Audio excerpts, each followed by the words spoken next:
کہ بدترین جائز کام ہے, بدترین بھی اور جائز بھی. کب؟ جب آپ کے پاس کوئی اور چارہ نہ بچے, کوئی اور چارہ نہ بچے. لیکن خود طلاق کو کسی نے بھی پسندیدہ قرار نہیں دیا, کسی نے بھی. اور خود نبی کریم کی اپنی سیرت میں بھی آپ کو یہ بات نظر آتی ہے کہ آپ کو یہ کام بالکل بھی پسند نہیں تھا, جبکہ نکاح کے لیے وہ چن چن کر لوگوں کو فرماتے تھے کہ تم نکاح کرو, تم نکاح کرو, تم نکاح کرو. لیکن اختلافات کی صورت میں کہیں آپ کو نہیں ملے گا کہ وہ یہ فرمائیں کہ تم طلاق دو, کہیں پر بھی نہیں ملے گا. اس کا مطلب یہ ہے کہ اس وقت ہم نے اس فطری قانون سے بغاوت کی ہے, اور اس فطرت سے ہٹ کر موجود جو ہمارے ارد گرد کا آنکھوں کو خیرہ کرنے والا کلچر ہے, اس کلچر سے ہم نے اثر قبول کیا ہے, مٹیریلسٹک کلچر. جی. اس وقت اگر آپ یورپ کے اندر چلے جائیں, امریکہ کے اندر چلے جائیں, اعداد و شمار آپ کو انٹرنیٹ سے مل جائیں گے. اس وقت وہاں پر خاندان کی اکائی نام کی کوئی چیز باقی نہیں رہی. اس کی وجہ کیا ہے؟ وہ ویلیوز ختم ہو گئی ہیں. جبکہ ہمارے معاشرے کے اندر اللہ تبارک و تعالیٰ کے دیے ہوئے اس پاکیزہ دین نے ان ویلیوز کو زندہ رکھا ہوا تھا, لیکن ہم نے ان ویلیوز کو پامال کرنا شروع کر دیا. مغرب سے ہم ساری چیزیں جی ساری لے رہے ہیں. اب ہمارے پاس جو رستہ ہے وہ یہ ہے کہ ہم واپس اپنے اصل کی طرف لوٹیں, ان ویلیوز کی طرف لوٹیں جس کا تعلق ہمارے اندر کے انسان سے ہے, باہر چاہے کچھ بھی ہو جائے, اندر کے انسان سے. ان ویلیوز کی طرف اگر ہم لوٹیں گے تو یہ چیز خود بخود کم ہو جائے گی. اس لیے سب سے پہلی چیز, اگر ہم طلاق سے بچنا چاہتے ہیں تو نکاح میں ہمیں توجہ دینی ہوگی. نکاح میں آپ توجہ دیں گے, اچھے انسان کا انتخاب کریں گے تو کبھی بھی طلاق کی نوبت نہیں آئے گی. اگر آپ مادی کی جگہ معنوی اقدار کو سامنے رکھیں گے تو طلاق کی نوبت نہیں آئے گی. اور اگلی چیز برداشت زندگی کے اندر, تحمل زندگی کے اندر. میں ابھی منہاج صاحب سے پوچھ رہا تھا, بھئی آپ کے ہاں آپ کے اس علم کے مطابق طلاق سے بچنے کا بہترین رستہ کیا ہے, اس کے لیے کیا ورد ہے؟ فرمانے لگے زبان پر کنٹرول. ہاں, تو ایک حقیقت ہے, کسی وہ لطیفے کے طور پر بیان کیا جاتا ہے, لیکن حقیقت ہے کہ جب عورت آئی کسی کے پاس, عالم کے پاس, کہا کہ میرے شوہر سے میرا اس طرح سے اختلاف چلتا ہے اور بہت لڑائیاں ہوتی ہیں, طلاق تک نوبت پہنچی ہے, میں کیا کروں؟ کہا کہ میں تمہیں نسخہ دیتا ہوں. جیب سے کاغذ نکالا, لپیٹا, کہا کہ جب کبھی تمہارا شوہر باہر سے آنا چاہے تو یہ اپنے منہ میں رکھ لو, دانتوں کے درمیان, بولنا نہیں ہے تم نے, بالکل, اور اس کے بعد جو وہ کہے اس پر عمل کرتی چلی جاؤ.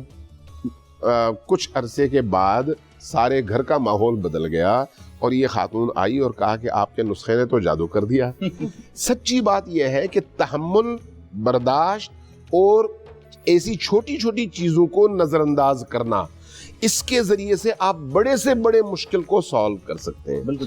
اب طلاق کا آپ نے چونکہ سوال اٹھایا تھا, میں اس سوال کے تناظر میں کہہ رہا ہوں کہ کیا اختیار صرف مرد کو حاصل ہے یا عورت کو بھی حاصل ہے؟ دیکھیں, پہلے کسی پروگرام میں نے عرض کیا تھا کہ شریعت کے دو حصے ہیں, ایک قوانین, دوسرا اخلاقیات. اخلاقیات ہمیشہ پہلے نمبر پہ ہے. اخلاقیات جہاں پر کام نہ کریں اور ایک دوسرے کے حقوق کو پامال کرنے کی نوبت آئے تو وہاں پر قوانین کی ضرورت پڑتی ہے. قانون کے روح سے اللہ تبارک و تعالیٰ کے دین نے عورت کو یہ اختیار دیا ہے کہ وہ نکاح کے موقع پر اپنے لیے طلاق کے حق کے استعمال کی وکالت اپنے شوہر سے لے لے. کیوں؟ یہ قانون کے مرحلے پر اس کی ضرورت ہے, ورنہ اگر ایسا نہ ہو تو پھر چونکہ میرے پاس اس طرح کے کیسز بہت آتے ہیں جس میں لڑکی کہتی ہے کہ بھئی شوہر نے میرے حقوق پورے نہیں کیے, اور اب جب ہماری سیپریشن ہو گئی ہے تو وہ طلاق بھی نہیں دیتا, میں لٹکی ہوئی ہوں. تو یہاں پر اگر عورت کے پاس اس کے طلاق کا حق نہ ہو تو وہ پوری زندگی لٹکی رہے اور شوہر اس پر ظلم کرتا رہے, وہ تو اپنی اگلی شادی کر کے اپنا گھر بسا لے گا. اس کے لیے علامہ صاحب خلا کی شرط بھی تو استعمال کی جا سکتی ہے, خلا کی معاملات, لیکن وہ بھی تو آخر مشروط ہے نا کہ شوہر راضی ہو. بالکل, شوہر اگر راضی نہ ہو تو کیسے خلا ہوگی؟ شریعت میں عورت کے پاس حق حاصل ہے کہ وہ طلاق لے سکے. میں اسی لیے کہہ رہا ہوں کہ اخلاقیات میں اس کی کوئی گنجائش نہیں ہے, لیکن جہاں پر اخلاقیات سے بات نہ بنے وہاں پر پھر قوانین کی ضرورت ہوتی ہے. جہاں پر قوانین کی ضرورت ہوتی ہے وہاں پر اللہ نے یہ اختیار عورت کو دیا ہے کہ وہ یہ حق نکاح سے پہلے اپنے نام لے لے, شوہر کی طرف سے وکالت دے, تاکہ اگر کل کو ایسی صورتحال پیدا ہو تو وہ اپنا یہ حق استعمال کر سکے. لیکن یہ کب ہے؟ ریئل کیسز میں, ریئل کیسز, ہمیشہ نہیں. انسان کو چاہیے کہ طلاق کا تذکرہ بھی نہ آئے بلکہ اس کا بیہیویئر ایک دوسرے سے جوڑنے والا ہو, تاکہ اس طرح کی کوئی بہت زبردست جو ہے علامہ اگر صاحب آپ مجھے تھوڑی سی اجازت ہے میں اس کی مزید تھوڑی سی ڈیٹیل میں جانا چاہتی ہوں. علامہ صاحب ایک تو آپ نے کہا کہ ریئر کیسز میں, دوسرا آپ نے کہا کہ حق لے لے, تو یہ بتائیے گا کہ 3 طلاق ہوتی ہیں, کیا ایک طلاق کا حق عورت کو دیا جا سکتا ہے, عورت لے سکتی ہے؟ دوسرا آپ نے کہا ریئر کیسز میں, تو یہ کیسے معلوم ہو کہ نکاح سے پہلے وہ کون سے ریئر کیسز ہوں گے جس میں آپ کو محسوس ہو جائے کہ ہاں جی یہاں پر ایسا لگتا ہے کہ یہاں پر طلاق کا حق عورت کے پاس ہونا چاہیے؟ اور اگر نوبت یہ آتی ہے تو پھر تو والدین کو شادی کرنے سے پہلے یا نکاح کرنے سے پہلے ہی سوچنا چاہیے کہ کس گھر کے اندر وہ نکاح کر رہے ہیں بیٹی کا. یہ تو بنیادی اصول جو کہ آپ نے بتا دیا. بنیادی میں اصول بتاتا ہوں آپ کو. اگر 2 بھائیوں کے درمیان بھی کسی معاملے میں کاروبار ہو رہا ہو تو قرآن نے کیا کہا؟ ایک دوسرے سے لکھت پڑھت کرو.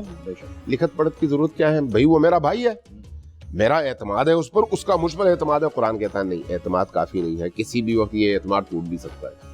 یہی کیفیت آپ کے معاملات میں, شادی کے معاملات میں ہے. یعنی آپ شادی کرتے ہیں جوڑنے کے لیے, لیکن کل کا کسی کو نہیں پتا.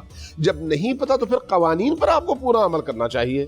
قانون یہ ہے کہ عورت کو بھی اس کا حق حاصل ہو کہ کل خدا نخواستہ اگر کوئی ایسی صورتحال پیدا ہو تو اس کی حق تلفی نہ ہو. یعنی عورت کو بچانے کے لیے شریعت نے یہ گنجائش رکھی ہوئی ہے. جب شریعت نے یہ گنجائش رکھی ہوئی ہے تو آپ کا کلچر اس بات کی اجازت نہیں دیتا.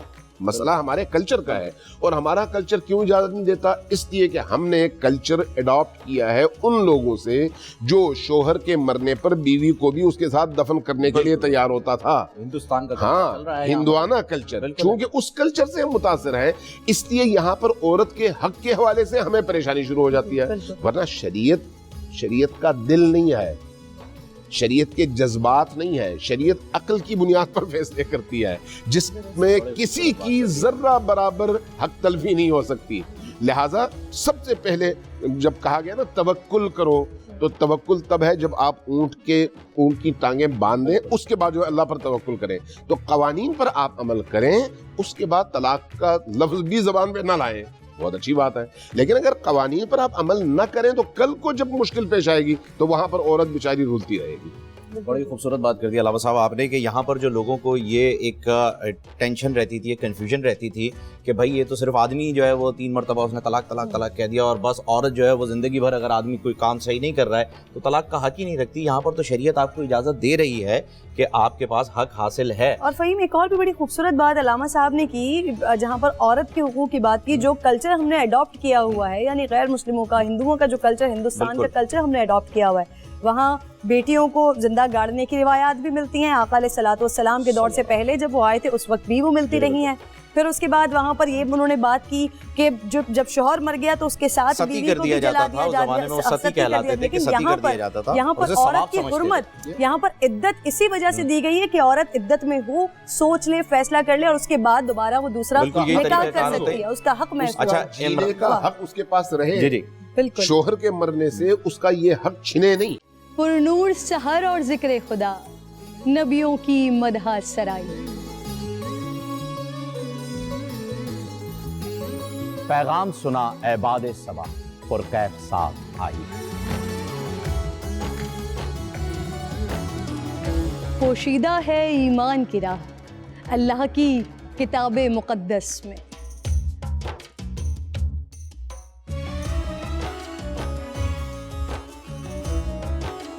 بس غور و فکر کا در ہے کھلا, حکمت سے سجی اس محفل میں. ہے لب پہ دعا زدنی علما, روشن ہی رہے یہ سارا جہاں. رم جھم رحمت کی گھٹا, ہر ایک نے ہدایت پائی. نعمت اور برکت سے سجا افطار و سحر کا دسترخوان. ننے پھولوں نے مل کے کہا آج روزہ کشائی ہے. رمضان المبارک کی خصوصی نشریات رمضان میں بول.